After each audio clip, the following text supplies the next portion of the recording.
So in this session, we'll start with the programming using 8085. We have done the instructions, the data transfer group, the arithmetic group, and the logical group of instructions. Using three groups of instructions, let's do the programming first of all. Now the formatting that I'll be adopting, that actually we'll be adopting for this, for the instructions, for the programs is four things. We'll be defining the address of the instruction itself, the hex code of the instruction, and the comments. That's actually what the instruction does. So before you proceed, you can actually download this sheet. It's the instruction set, the 8085 instruction set. So what this set basically is, you have column 1 here representing the opcodes, and in column 2 you have the instruction. So against each instruction the opcode has been given. So in the 8085 microprocessor, you will not be entering the instruction directly. You'll be entering the opcode of the instruction. This opcode is basically in the hexadecimal number.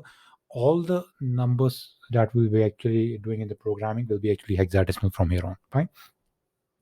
Now in 8085 microprocessor, we do not directly enter the instruction. We enter the opcode of this instruction. That opcode is basically it basically is a hexadecimal number that you can actually enter into the microprocessor. Fine. So you can actually download this. You can actually Google it, or you can actually take a screenshot of this from this video, and you do not need to remember. Definitely you cannot actually remember, but you can have a printout of this available in front of you, so that it becomes easier for you to tally the opcode and the instruction whenever you start processing it. Now moving to the first program, your question is add 4F to 78. These are both hexadecimal numbers, and store the result in register B. So as I said to you, we'll be defining four columns, four things: address, instruction X, and what this instruction basically does. So as you can see here, the address has been given to us. The address, we are starting with 2000 and we'll be finishing at we can actually go as long as the program basically is. Accordingly, you can define the address locations. So we know, as far as the microprocessor 8085 goes, you can define the address from 0000H to FFFFH. Fine. So these are actually the range, the 64 kilobytes of memory that is actually available with 8085. Some of it is actually reserved. That we actually know that with every microprocessor, with every processor, some of the memory and that's actually associated is reserved for certain purposes. So in the same manner, with 8085, some of the memory is actually reserved. And instead of starting with 0000 or 1000H, we'll be starting with 2000H.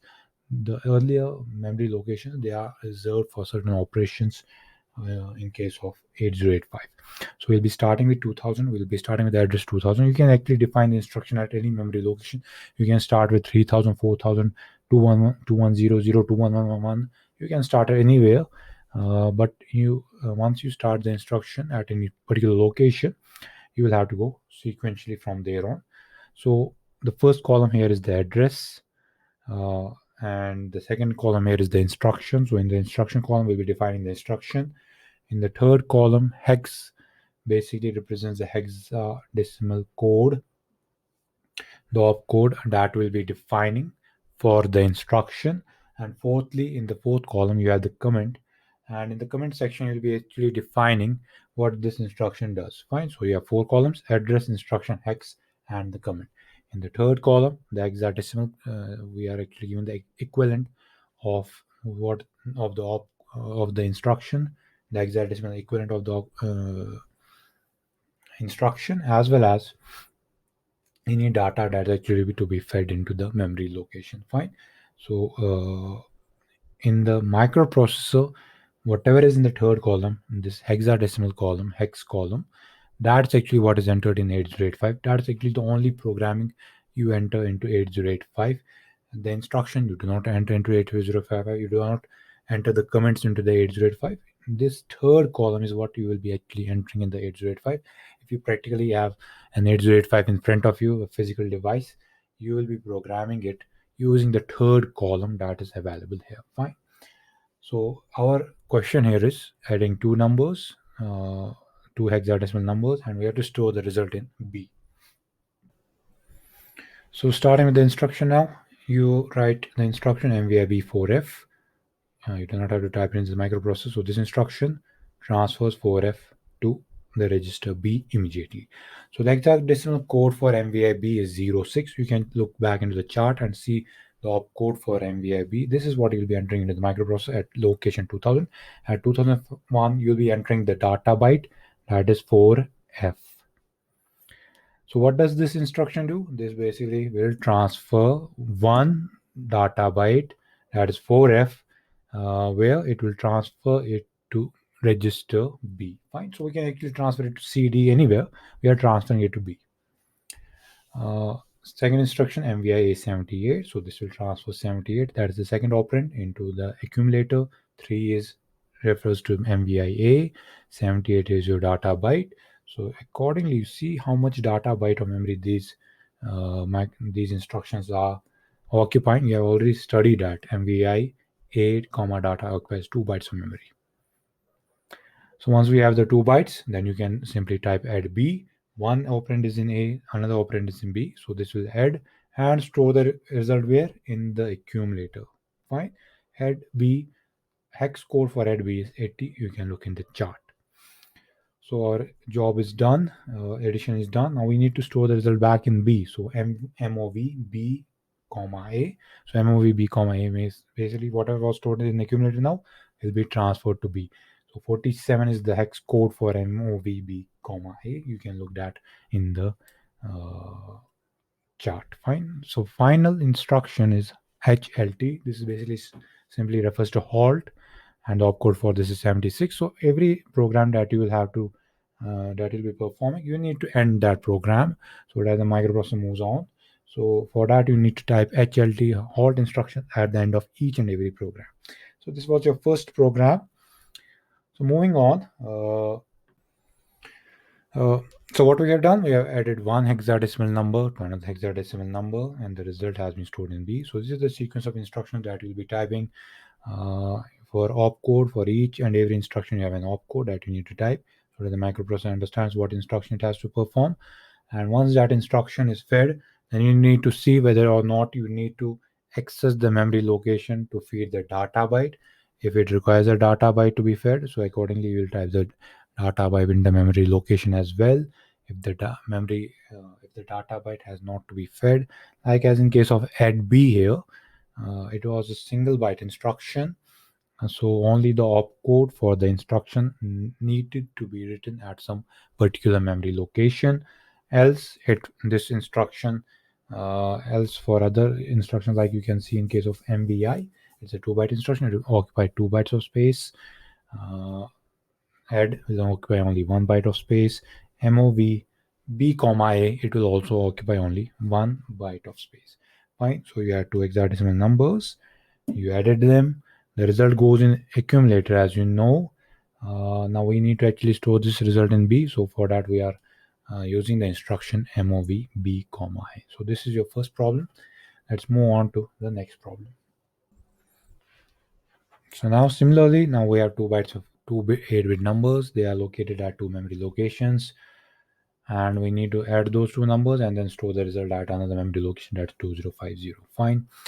So once you are actually doing this program, make sure that you do not enter the opcode at the memory location 3000, because at memory location 3000 you have the operand. Fine.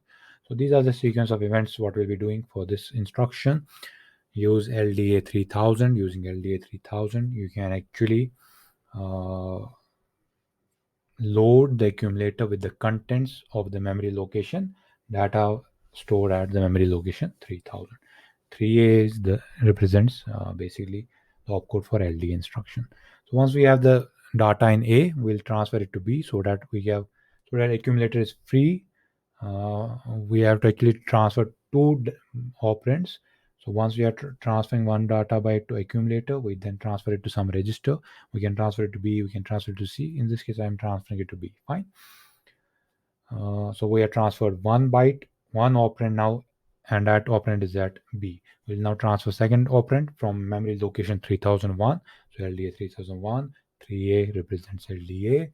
Then the memory byte, first you write the least significant bit of the address, then you write the most significant bit of the address. This is how you do it in case of a microprocessor. So load the accumulator with the contents of the memory location that are stored at 3001. Now you have one operand in A, another operand in B. So simply add B. Using this instruction, you can add A with B. The result, where will the result go? The result will be stored in the accumulator. Now the question itself says this result needs to be transferred to which memory location? To 2050. For that, which instruction you have? STA. So type STA 2050.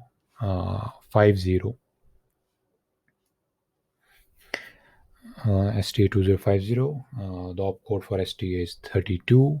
Then write the least significant bit of the address, that's 50. The most significant bit of the address, 20. As I said to you, you have three memory locations here, 3000, 3001, and 2050, where your data is being stored or where from you are actually obtaining your data. So make sure when you are typing these instructions, you do not overlap those memory locations. You need to make sure of that. You need to be sure of that, that your program, that wherever you are writing the program in the memory, you are writing a program always in some memory location. Make sure your operand and your program do not overlap with each other. That you have to make sure of. So accordingly, you will write your program in 8085. Fine. So this was your program number 2. Moving on, question number 3.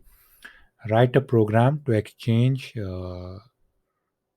data that's available at two different memory locations. One is at 5000 and another data is at 6000. So you have two memory locations, 5000 and 6000, where you have data stored. So I'm taking basically this table as a reference for every instruction.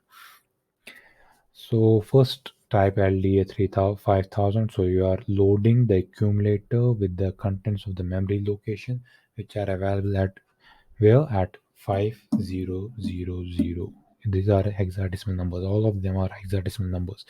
So loading the least significant bit of the memory first, then the most significant bit of the memory. So add these address locations. So once you have loaded this accumulator, now transfer this to memory location B. So what you have done, you have taken the data from 5000 and moved it to accumulator, and from accumulator moved it to register B. Now you can take the data from 6000 as well, and for that you have the instruction LDA 6000. So you are now taking the data that's actually available at 6000 and storing it in the accumulator. What we need to do is we need to exchange the data. Now whatever was at 6000, we need to transfer that. We actually already loaded the data from 5000 to B and from 6000 to A. Now, whatever is in A, we'll transfer that to 5000. So what for that we have the instruction STA. So we'll be writing now the instruction STA 5000. Fine. So whatever was now in A that actually came from 6000 is now being transferred to 5000.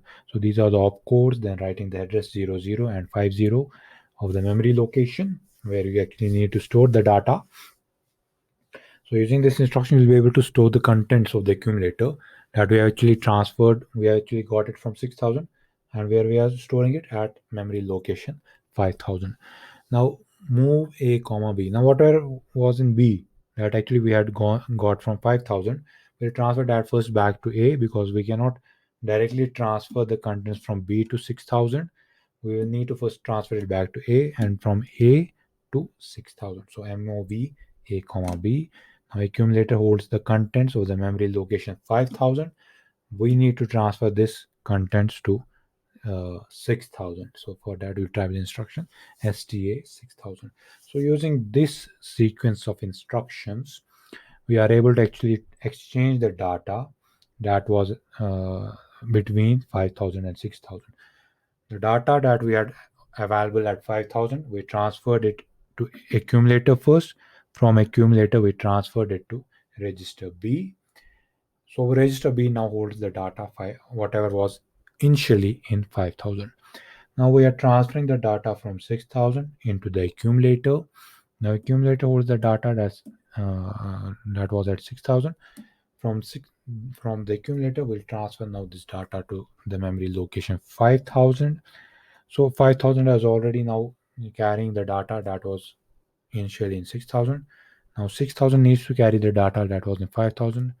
That data we have for the meanwhile that data has been stored somewhere, and that is register B. So from register B we'll retrieve it back into the accumulator, and from accumulator then we'll transfer it to the memory location 6000. So this way you are actually able to exchange the data between 5000 and 6000. There is no one way of doing any program. You can have actually a program can be done, the same program can be solved using different approaches, using different instructions. So which instruction do we prefer? Definitely we'll prefer that in uh, programming which will actually occupy the least memory. Occupying the least memory also actually means having the least number of machine cycles, and that actually means having lesser t states. That means actually the execution time will be less. So those programs will be preferred. So all of these programs that we are doing, there is the alternate methods of doing these. So what we are doing here is within our limitations. Our limitations right now are we have only uh, three groups of instructions we have studied so far: the data transfer group, the arithmetic group, and the logical group of instructions. So within that, within having that, within keeping that thing in mind, that constraint that we actually have, we are writing the programs to make it as simple as possible for us. Fine. So go through the sequence of instructions once again, see how each instruction, how much data byte each instruction basically takes. We have studied these instructions. We have already studied which instruction is single byte, which instruction is double byte, which instruction is triple byte. Fine. So these are conclude three instructions. Let's move on to the fourth instruction, fourth program rather. So the last program that we'll be doing today is write a program to add two 16-bit numbers. So far we have the first two programs that we did today, they were simple 8-bit number additions. So we can easily add two 8-bit numbers. And now how to know, since the microprocessor 8085 can only hold uh, 8 bits of data. So this the two bits of two now 8-bit numbers can be held in two different memory locations. So you have one number, one 16-bit number held at location 5000 and 5001, and second 16-bit number is held at the location 5002 and 5003. So retrieve the data from there and then add those data, and then you can store that data at some other memory locations. Fine. So for loading the data from 5000 and 5001, we can use the instruction LHLD. We know for LHLD the hex code is 2A. So type the data byte 00050. That basically refers to the memory location. We know what LHLD does. It loads the HL register pair with the operand. In this case, that is the first operand that's located where at 5000 and 5001. Fine. Go back to the LHLD instruction. See what it does. Use the instruction xchg. We know what does xchg do. It exchanges whatever was in HL with D. So whatever was now at HL that was actually transferred from 5000 and 5001 will be now loaded in the DE register pair. Fine. So one data, 116-bit number is now in the DE register pair. Now again, load again the HL register pair with the contents located at 5002 and 5003. So type the opcode and the memory location, that's 5002 was the least significant bit and then the most significant bit. So this instruction loads the HL register pair with the second operand now that's actually located at 5002 and 5003. Since we are having a 16-bit number, not an 8-bit number, that needs to be added here. Fine. So this uh, so now we can use the instruction DADD. We know that DAD is used for addition of HL with any register pair. In this case, that is the D register pair, wherein we have the first operand, and in the HL register pair we have the second operand, and the result is stored where in the HL register pair. So use SHLD 5004 so that we may store the result at the memory locations 5004 and 5005. So what we have done, we have obtained one 16-bit number from the memory location 5000 and 5001 and stored it in HL and then subsequently in the DE register pair. Next, we obtained the second operand from 5002 and 5003 and stored it again in the HL register pair. Fine. So now we have one operand in D register pair, second operand is in the HL register pair. To add these two numbers directly, we can use the instruction DADD. So this instruction adds HL to any register pair. In this case, the register pair is DE. So HL register pair is added with DE register pair, and the result will be stored back in the HL register pair. So now if we want to, the question did not ask us to put the result at any specific memory location. But if we want to put the result at a specific memory location, that in this case is 5004 and 5005. So for that, we'll be tapping the instruction SHLD 5004. So this stores the result that's being carried by the HL register pair at the memory locations 5004 and 5005. Since we have a 16-bit number, so it will occupy two memory spaces, not one memory space. And then finally, stop the program using the halt instruction. So we have done 4 instructions today. Addition of two numbers that were located in two different registers. Then we have done addition of two 8-bit numbers that were located in two different memory locations. Thirdly, we actually exchanged the contents of two different memory locations. And the fourth instruction was addition of two 16-bit numbers.